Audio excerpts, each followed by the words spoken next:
Okay, one of the interesting things that we try and do with the Environment Day conference from previous years, you'll recall, is have some student interaction. And we have two student presentations for you this morning. They're not on GM foods, as far as I understand it. We're not quite at the level of expertise, but often it's very helpful to hear some other perspectives on the environment-related issue. And I want to introduce you first of all to Anne Danks. Anne's going to come forward. Anne is one of our first batch of Justice MA students, and she is the Regional Development Officer for Food Banks in the West Midlands region, and she's going to take us through something on her work, I believe. Thank you. I love it that at my advanced age I'm here as a student to talk to you. It makes me feel very young again. So yes, I'm a Regional Development Officer for the charity the Trussell Trust, which is a Christian charity, and it was founded around 15 years ago when Mrs. Trussell, hence the name, left a legacy to her daughter, and they decided to invest that money to make a difference somewhere in the world. And if you cast your mind back 15 years ago, it was rare that we associated charity, poverty, hunger with the UK in quite the way that we do today. And in those days, it was much more the developing world we thought about, and they initially set the charity up to work into Bulgaria. In fact, they work with Roma communities in Bulgaria, and they still do a significant work with young people, getting young people off the streets and so on in Bulgaria even today. But what happened was, within a couple of years of that charity being set up, the charity was approached by a local woman to them in Salisbury who said, "It's great what you're doing in Bulgaria, but who helps someone like me in the UK? So my husband's just left me, he's maxed out the credit card, I've got 3 children on the way home from school, and I've got no food in my house, so who helps someone like me?" And they were very challenged by the question, and they did 2 things in response. The first thing was that they bought her enough groceries to see her and the children through the weekend and take some of that emergency out of the situation. And the second thing they did was, on Monday morning, when agencies and organisations opened up, they started ringing round to find out who could advise and guide her in her changed circumstances. And those 2 strands are at the heart of all our food bank projects today. So we don't just give out food, we also provide a signposting service. And currently the UK looks a little like this in terms of food bank projects. So we have over 310 now in the country. It took 5 years to set up the first 50 projects. It took 18 months to set up the next 50 projects. And currently we are setting up 3 food bank projects a week in the UK. Now that's quite, at one level, that's quite a frightening statistic, I think. It's a very worrying statistic to talk about. But on the positive side, each of these flags that you see on the map represents whole communities who have decided to share their resources, to collaborate together, and to help to make a difference in their own community and to meet the needs of their own community. So each of these flags represents something quite amazing. Now we start with the churches. We are a Christian charity, and each one of these projects is an autonomous, independent, legal entity. So each one of them has to be an individual charity, or very commonly they will start by setting up under the auspices of one of the local churches. But on the basis that there will be inter-church work, it will be done collaboratively or ecumenically in the community, and gradually they involve the entire community in what they do. One of the benefits that we can see of working together as a network of food banks is that we can gather data from all around the country. So from a project up in Stornoway down to the south coast of England and including Northern Ireland, we have obviously a variety of projects from rural to urban to semi-urban projects, and the data we gather is very significant. And we can use the data to form all sorts of reports, to enter into something of a lobbying role, with government and with local authorities, and the hard data that we gather obviously helps us formulate quite a profile of what's going on in the country. So for many years now we have been saying, as is now commonly being said publicly, that the majority of people living in our country who are deemed to be living in poverty, and in fact the majority of people accessing food bank support, are working people. So I know the government like to use the phrase the working poor. It's not a phrase that I particularly use, but working people form the majority of clients accessing support from food bank. And it's for obvious reasons: static incomes, food prices have soared, fuel prices have soared. It's very understandable how that happens. The very large figure around benefit delay and benefit changes, which is a significant number of people who access food bank also, has led us to a position where we were able to work with Ian Duncan Smith with his DWP role, the Department for Work and Pensions, and set up, I think somebody needs to be let in, thank you. We were able to set up a national agreement, a national arrangement with Job Centre Pluses on the basis of this hard data. Obviously we need to be able to build a case. Job Centre Pluses found it a very difficult thing to work with something like a charity food bank, because the decision around who gets to be referred and who doesn't is potentially very awkward to make. But we were able to work out a deal with them, and this is what's happening currently. Because of the scale of what we're doing in the country, the size of the network, it has enabled us to do all sorts of bigger deals with the corporate world, with supermarkets in particular, and with organisations such as DWP. It means that we're treated credibly and taken seriously because we can present these facts. When we set up a food bank, we think very carefully about where the centre, or in fact more commonly now, the centres, need to be. And one of the things I think is nice for you to know, that in those centres, these are the places where people can come with their vouchers, that people have to come by referral, and they can sit and have a cup of tea with a volunteer, and while their food is being put together, there's a conversation happens, and potentially some signposting takes place, because we are very keen that the underlying reasons that people are in the situation they're in are dealt with, are addressed, and people are empowered to take steps to move out of their circumstances.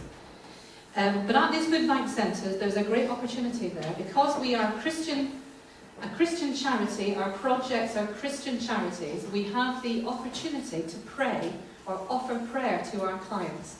Now, we're very careful about how that is done.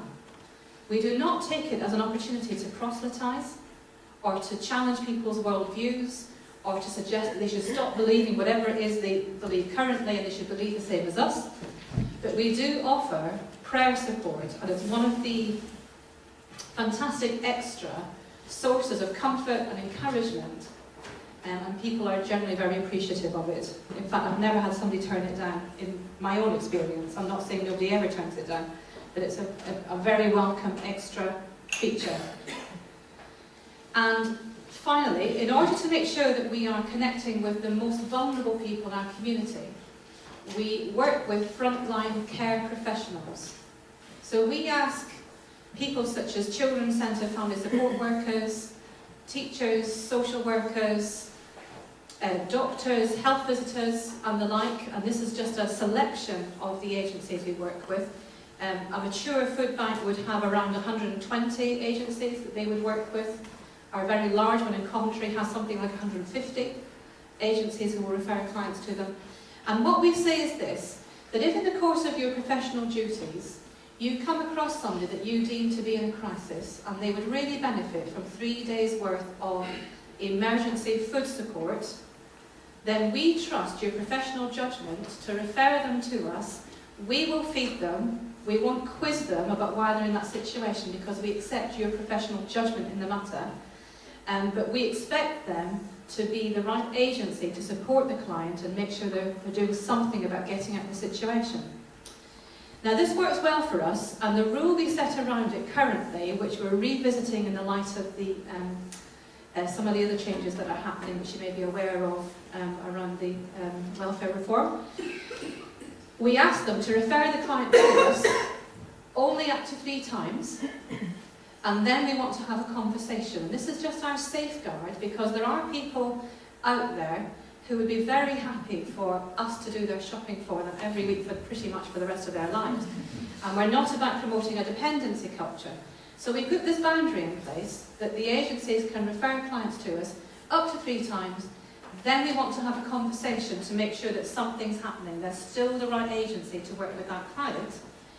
And then they can refer some more if that is needed. Now, a huge swathe of our clients are actually only ever referred once or twice, and it is literally about having a helping hand through a crisis period.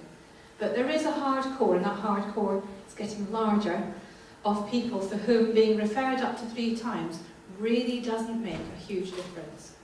And increasingly we're seeing real desperation in some of the clients that are coming our way. I've sat face to face with clients recently. One young girl in particular in Birmingham I spoke to, who has just finished her degree, and while she was at university her parents split up. Mum went into a refuge, dad disappeared, so they lost the family home. She has come out of university, is not able to get a job, and she's had to go into a homeless refuge straight from completing her degree. She sat and probably worked her way through a whole tin of biscuits while I was talking to her, and that is not uncommon. There are people who are turning up to food banks who have not eaten. This is in the UK, obviously, who have not eaten for several days. Anyone who watched the documentary just before Christmas called The Hidden Hungry? Anyone see that? Set in one of our projects in Coventry. There was a young girl on there, Charlotte, who was trying to make her way through university. One agency, not one that we had referred her to, one agency advised her that if she could get herself pregnant, she would get a lot more help and support. She declined that offer. She also talked about the fact that on a day-to-day basis, there were days that she could afford lunch and days that she couldn't. So she took the decision that on the days that she could, she would do without, because then she could train her body to do without lunch on a regular basis. And this is what we're seeing very regularly now. So lots of information out there. We are in the media a lot. We've got a big report coming out very soon in partnership with Kellogg's. So I hope you'll be aware of that in the news, and thank you for listening. Very happy to expect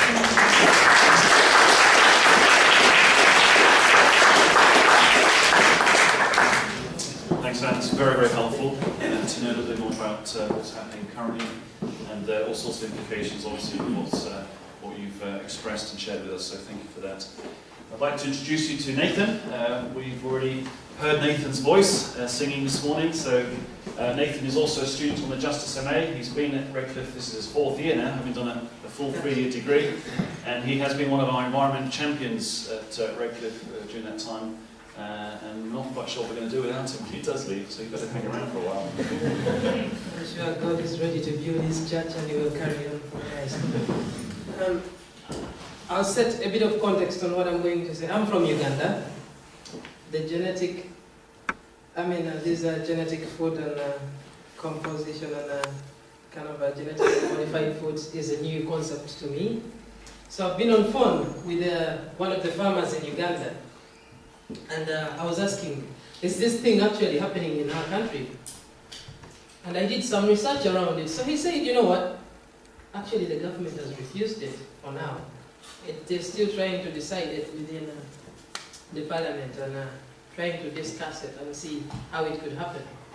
But as a Christian, I was like, okay, if the parliament is discussing about it, what can I do? Because it seems it has made its way into the country. And it's close to my doorsteps. With the influences of globalization, of course, in no time, it will be happening. So how can we respond to it? So I set out a few questions. My first question was, are we creating a problem that doesn't exist? Are we trying to genetically create foods or help modify crops when actually we have more food than we actually need? That we look in the West, and I say this with experience and families have been to. We have 4 or 5 courses on the table. And we say the other world is hungry, or Uganda, people are starving. But we have already 5 courses on here. Can we actually give one away to them and not actually produce more stuff? That was one of my thoughts. But on the other hand, I stood in his corner and I was like, oh, supposing the crops can't grow this side, do we need to modify them a bit so they can grow to this temperature and people here get food? And you wrestle with all these questions, you wrestle with them and say, what is God saying? Am I creating a problem that the future generation will look at and say, oh my goodness, what did they do? They just ruined everything for us. Or am I creating something that will sustain this earth and actually make tomorrow a better day for those who are coming? And so more questions and more questions were coming out. Like when our brother said that, oh yeah, we have a lot in common with plants, with bananas. I was like, yeah, of course, that's amazing. Because we bear the same signature of our maker. God, who made us? That's not a new concept, and I really love it. But then if we modify these insects to eat the mosquitoes, then we actually are employing the birds, the bats which are meant to eat the mosquitoes in the first place. So we're actually keeping part of our nature out of balance. We keep some animals out of duty to create something else. And if you dig deeper into science, the artist who made this universe made it somehow in a position to link up, to balance itself. Some are predators to the other, so this can survive. He gave us more than we needed. To those in exile, he gave them the manna. He didn't give them many courses, and it was sufficient for them for each day. So when I go deeper into the genetic and modification of crops, I more and more realize that there is so much good they're trying to do for the people this side, but not necessarily for me in Uganda, where I'm now encouraged to build more industries. We have more industries coming up and covering the land where we used to grow the crops. We're starting to look up to what is coming and say, oh, we need to modify our crops, therefore we need industry to modify the seeds and then plant them.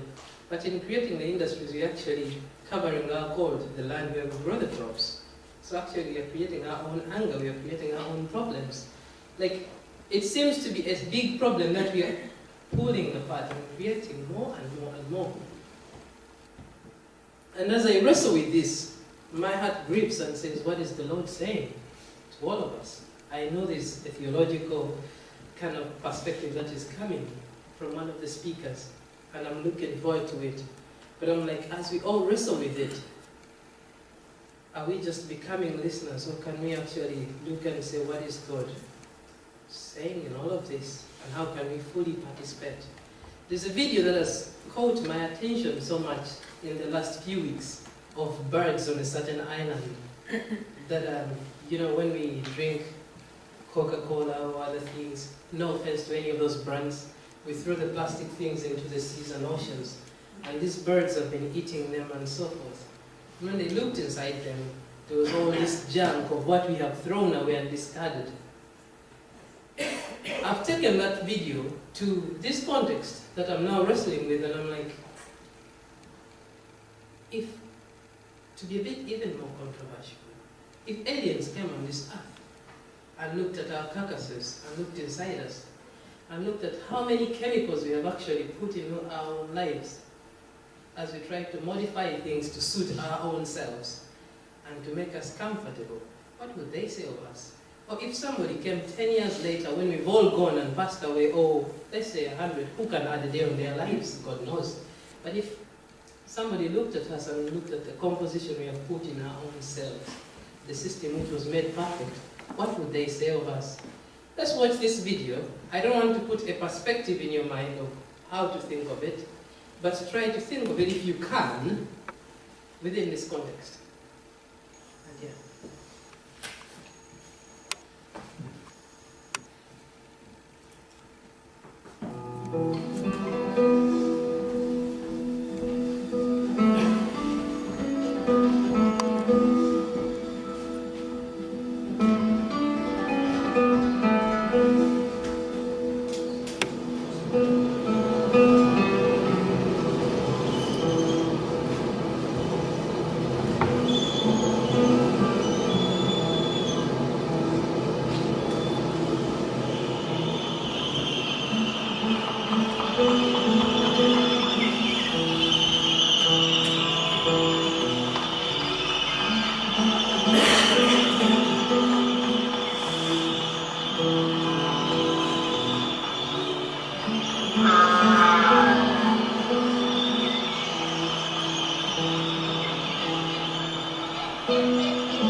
We have the courage to face the realities of our time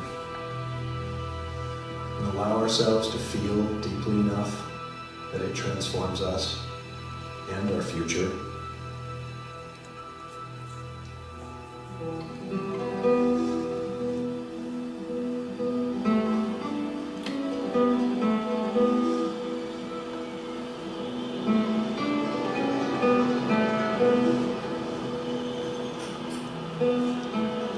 Come with me on a journey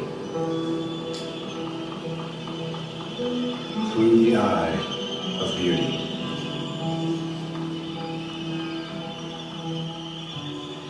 Across an ocean of grief.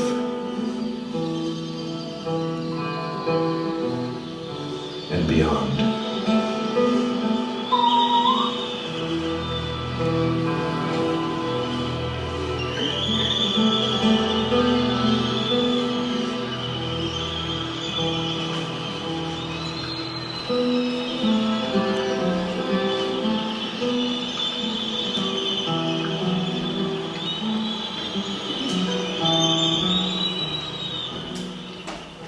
So that's my thinking within this area, and I'm still open to learning more about this work that's going on.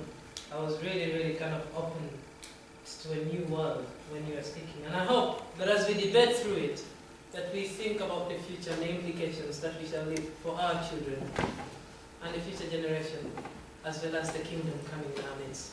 God bless you.